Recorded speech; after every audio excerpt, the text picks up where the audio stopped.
Halo wadau. Leo kama timu moja ya Josca B TV nimetembea maeneo ya Longonot. Huko unaona tu maji yanatiririka kwa milima. Huko ni baraka tele.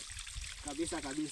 So, mimi nawaambia hivi, wasikilizaji wetu, watazamaji wetu wa Josca B TV pale hivyo mtandaoni, make sure umesubscribe, umeshare, umecomment pale hivyo.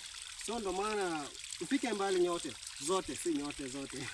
Na pia pale hivyo YouTube msisahau kusubscribe hii channel ya Josca B.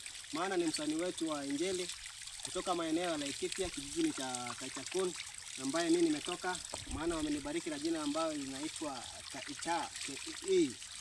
So pale hivyo YouTube watu kote muingie musearch Josca B, Josca Gospel, muende huko mushare, mucomment, na pia kama umeiteki hii video make sure umesubscribe na pia umeweka comment pale hivyo chini.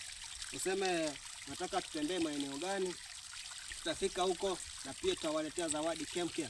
Kama kuna mashati ambayo tutadistribute hivi karibuni ya Josca B Gospel, maana kuna launching hivi karibuni, tutawaalika. So wewe pale hivyo kama umecheki video, ingia pale hivyo YouTube, comment kufika wapi, kama ni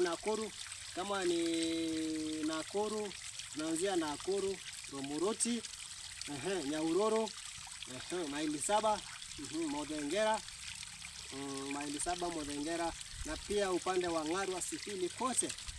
Naomba comment hapo hivyo chini, na pia tutakuletea zawadi hadi pale ulipo, na tupige gumzo pale hivyo vile tutasupport kijana wetu wa Josca B Gospel, Josca B msanii wa Injili. So na hayo yote takuwa shukrani sana. Asante sana wasikilizaji wetu na watazamaji wetu. Shukrani. Asante sana.